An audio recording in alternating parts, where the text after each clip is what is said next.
Hola, ¿alguna vez se han preguntado qué hay detrás de una lección de idiomas que de verdad funciona? O sea, no solo las palabras, sino la arquitectura invisible que hace que todo encaje. Hoy vamos a hacer justamente eso, un análisis a fondo de un material de aprendizaje de inglés creado por Robert English Coach. Así es. Lo que tenemos aquí es una secuencia de 31 preguntas y respuestas. Y a primera vista parecen ejercicios básicos, ¿no? Pero la misión de hoy es cómo hacer de ingenieros inversos. Vamos a desarmar esta herramienta para entender la lógica que hay detrás. Me encanta esa idea, la de ingeniería inversa. No vamos a aprender inglés, sino a entender cómo se enseña el inglés de forma eficaz. Y para que el análisis sea claro, organizamos el material de Robert English Coach en 4 etapas, 4 temas. Exacto.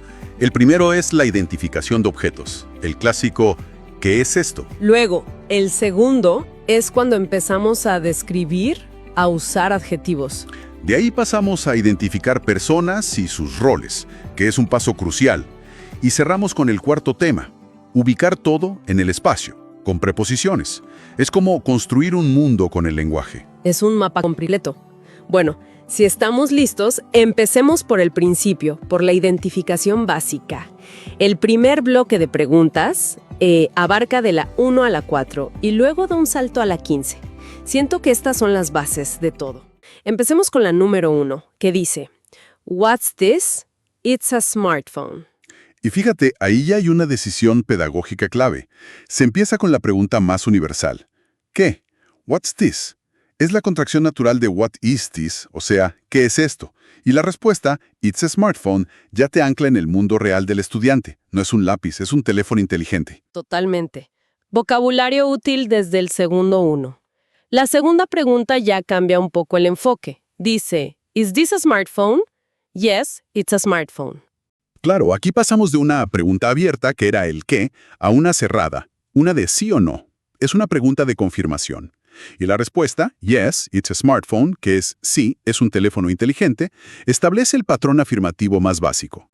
La pregunta 3 ya introduce el conflicto, digamos. ¿Is this a smartphone? No, it isn't a smartphone. It's a pair of earbuds. Este es el primer momento realmente interesante del método. Esta estructura de negar y corregir es potentísima. Cuando el cerebro escucha no, it isn't, o sea, no, no es, se genera como una pequeña alerta, una curiosidad.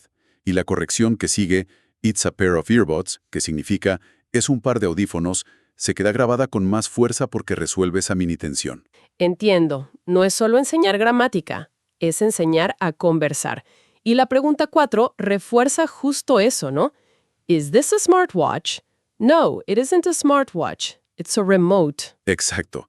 Es lo que se conoce como un pattern drill, un ejercicio de patrón. Al repetir la misma estructura, ¿es esto un reloj inteligente? No, no es un reloj inteligente, es un control remoto. Pero con palabras nuevas, se automatiza la regla. El objetivo es que el estudiante ya no tenga que pensar en cómo hacerlo, le sale natural. Entonces ya establecimos qué son las cosas. Pero el mundo no es solo un catálogo de objetos, hay que describirlos. Y aquí es donde el material pivota de la identificación a la descripción con adjetivos. Sí. Y aquí nos topamos con una de las grandes barreras para quienes hablamos español. El orden de las palabras. En inglés el adjetivo casi siempre va antes. Decimos a black car, no a car black. Este bloque de preguntas de Robert English Coach, que va de la 5 a la 14, está diseñado para martillar esa regla hasta que se sienta natural. A ver, vamos a ver cómo lo hace. Las preguntas de la 5 a la 9 son un bombardeo de tamaños. Las leo seguidas para que se note el patrón. Is the phone small? No, the phone isn't small, it's large. Is the tablet large? No, the tablet isn't large, it's small. Is the room tiny? No, the room isn't tiny, it's large. Is the laptop small? No, the laptop isn't small, it's big. Y la última. Is the speaker big? No, the speaker isn't big, it's small. Lo que acabas de leer es un ejercicio de antónimos brillante. Reutiliza la estructura de negar y corregir, pero el foco ahora es el vocabulario. Contrasta small, pequeño, con large y big, y tiny, diminuto, con large. Al poner los opuestos así juntos, el cerebro los conecta y los memoriza mejor. La primera, por ejemplo, el teléfono es pequeño. No, no es pequeño, es grande. Es muy eficiente. Ahora, de la 10 a la 12, se usa la misma lógica para clasificar lugares. ¿Is New York a village? No. New York isn't a village, it's a city. ¿Is Malibu a city? No. Malibu isn't a city, it's a town. Y esta me encanta. ¿Is Hawkins a town? No. Hawkins isn't a town, it's a fictional village. Aquí el análisis es más sutil.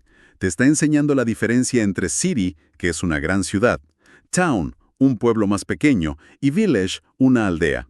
Y la referencia a Hawkins de Stranger Things con el adjetivo fictional, ficticio, es un toque de genialidad. Usa la cultura pop para que la lección sea memorable. Totalmente. Ahora, las preguntas 13 y 14 cambian el formato.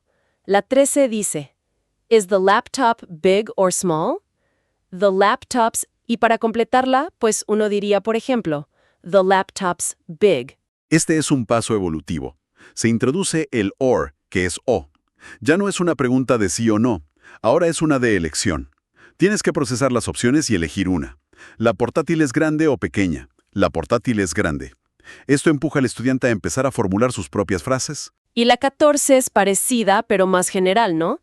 ¿Is a city large or small? A city is large. Exacto. La diferencia sutil es que usa a city, una ciudad. Es una pregunta general que pide una verdad general. ¿Una ciudad es grande o pequeña? Una ciudad es grande.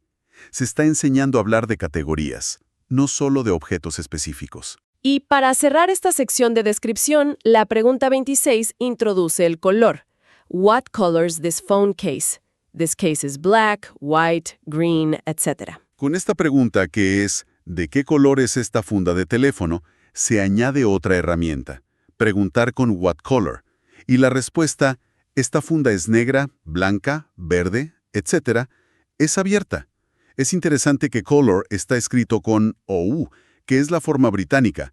Robert English Coach quizás expone al estudiante a distintas variantes del inglés desde el inicio. Ya podemos identificar y describir objetos. El siguiente paso lógico es hacer lo mismo con personas. Y eso es justo lo que hace la siguiente sección del material, con las preguntas 16 a 19 y luego de la 22 a la 25. Y aquí el detalle técnico no es tanto el vocabulario, sino algo más pequeño. Los artículos a y an. Se usa an antes de un sonido de vocal, como en an influencer, y a antes de un sonido de consonante, como en a creator. La decisión de agrupar estas palabras aquí no es casual, fuerza la práctica de esta regla. Escuchemos cómo suena. El bloque del 16 al 19 va así. Is this a gamer? No, it isn't a gamer. It's an influencer. Is this an influencer? No, it isn't an influencer. It's a gamer. Is this a creator? No, it isn't a creator. It's a student. Y finalmente, is this a student? No, it isn't a student. It's a creator. Puede parecer repetitivo, pero es a propósito. Es un entrenamiento de alta intensidad. Cada par de preguntas te obliga a cambiar entre a y an mientras practicas el vocabulario. Al escuchar, ¿Is this person a gamer? No, no es un gamer. Es un influencer. El cerebro se acostumbra al ritmo y a la regla casi sin darse cuenta. Y luego, para que no sea tan abstracto, lo ancla a la realidad con famosos en las preguntas 22 a 25. Y las combinaciones son muy buenas. ¿Is this Olivia Rodrigo? No, it isn't Olivia Rodrigo. It's Freddie Mercury. ¿Is this Mr. Beast? No, it isn't Mr. Beast. It's Fred Durst. ¿Is this Billie Eilish? No, it isn't Billie Eilish. It's Bad Bunny. Y esta. ¿Is this Lionel Messi? No, it isn't Lionel Messi. It's Cristiano Ronaldo. La elección de los pares es fantástica. Poner a Mr. Beast con Fred Durst o a Messi con Cristiano Ronaldo. Es hasta divertido. Y el punto de aprendizaje aquí es que con nombres propios no se usan los artículos a o an. La estructura es la misma, pero esa pequeña diferencia se aprende de manera implícita sin una larga explicación. Y es súper memorable. Totalmente de acuerdo. Bueno, entonces, ya podemos identificar objetos, describirlos y también identificar personas. El universo que podemos describir es bastante complejo, pero le falta una dimensión, el espacio. Y ahí nos lleva a la última sección del material de Robert English Coach. Exacto. Y el foco absoluto aquí son las preposiciones del lugar. Palabras chiquitas como in, under, on, que para un nativo son invisibles, pero para quien aprende son un verdadero desafío. Y es que es un punto clave, porque las preposiciones del lugar, estas palabritas como in, on, under, Sí. son mucho más que gramática. Son como el GPS de un idioma. Definen cómo vemos el espacio. Y para los hispanohablantes, pues, a veces es un lío. Totalmente. Porque lo que para nosotros es en inglés puede ser 3 cosas distintas. Exacto. In, on, at. Cada una pinta una imagen mental diferente. Bueno, pues arranquemos con 2 ejemplos de este material de Robert English Coach, que son como un espejo. Funcionan perfecto para empezar. Son las preguntas 20 y 21. La 20 dice, ¿Is the phone in the backpack? Y la respuesta que propone es, no, the phone isn't in the backpack, it's under the backpack. Aquí hay mucho que desglosar, ¿no? La pregunta 21 es, ¿Is the phone under the backpack? Y la respuesta, claro, es, no, the phone isn't under the backpack, it's in the backpack. Es la misma lógica, pero al revés. Exacto. Al poner in y under en oposición, el límite entre ambos queda clarísimo. De acuerdo. Ya vimos cómo responder cuando nos dan una ubicación para confirmar o negar. Pero, ¿y si empezamos de cero? Si no tenemos ni idea de dónde está algo. Ajá. Eso nos lleva a la pregunta más básica de todas. La que empieza con where. El siguiente paso lógico, claro. Pasamos de validar información a solicitarla. Y el material de Robert English Coach nos lleva de la mano con las preguntas de la 27 a la 31. La primera, la 27. Where's the phone? The phone's on the table. A ver, lo primero que me salta al oído son las contracciones. Where's y the phones. ¡Qué buen punto! Esas contracciones son el aceite del inglés hablado. Si no las usas, no es que esté mal, pero suenas mucho más formal, casi como un robot. Sí, como de libro de texto. Y aquí aparece nuestra tercera preposición, on. The phone's on the table. On. Sobre la mesa. Aquí la relación es de contacto con una superficie, ¿cierto? Exactamente.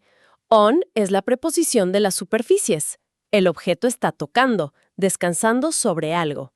Y esto nos lleva a la pregunta 28, que refuerza la idea. Where's the laptop? The laptop's on the desk. Misma estructura, misma preposición.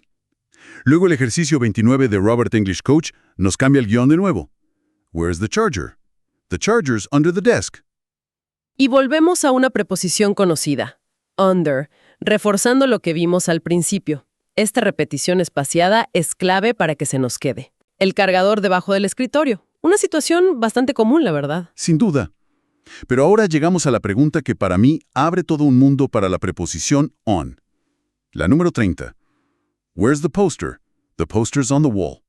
Ajá. Mi instinto de hispanohablante es pensar en la pared. Pero decir in the wall en inglés sería un error garrafal, ¿verdad? Catastrófico. Pero muy ilustrativo. Decir que el póster está in the wall implicaría que hiciste un agujero y lo metiste dentro entre los ladrillos. Claro, como si fuera parte de la estructura. Este ejemplo de Robert English Coach es fundamental porque rompe la idea de que on es solo para superficies horizontales. En inglés, una pared es una superficie, un suelo es una superficie, un techo también. Si hay contacto, no importa la orientación, se usa on. Es un cambio de paradigma total. No se trata de arriba o abajo, sino de superficie contra volumen. Y supongo que esta misma lógica nos lleva al último ejemplo. Es la conclusión perfecta. La pregunta 31 dice, ¿Where's the lamp? The lamp's on the ceiling. La lámpara está en el techo. Y funciona por la misma razón que el póster en la pared. El techo es una superficie, la lámpara está en contacto con ella, por lo tanto, es on the ceiling. Entiendo. O sea, si lo he captado bien, una araña caminando por el techo está on the ceiling por la misma razón que un libro está on the table. Lo has captado a la perfección. Para cerrar, ¿nos dejas con algo para seguir reflexionando? Por supuesto. Esto nos abre la puerta a pensar en más matices. Vimos que on es para contacto directo, pero ¿qué preposición usaríamos para un cuadro colgado de un clavo que quizá no está totalmente plano contra la pared? buena pregunta. O para un dron que flota sobre la mesa, pero sin tocarla. O un pájaro volando dentro de la habitación sin estar en contacto con nada. Cada caso es distinto. Cada una de esas situaciones requiere una palabra diferente. From, above, in. Las preposiciones nos invitan a ser observadores muy precisos de cómo se relacionan las cosas en el espacio. Y siempre hay un nuevo matiz por descubrir. Robert English.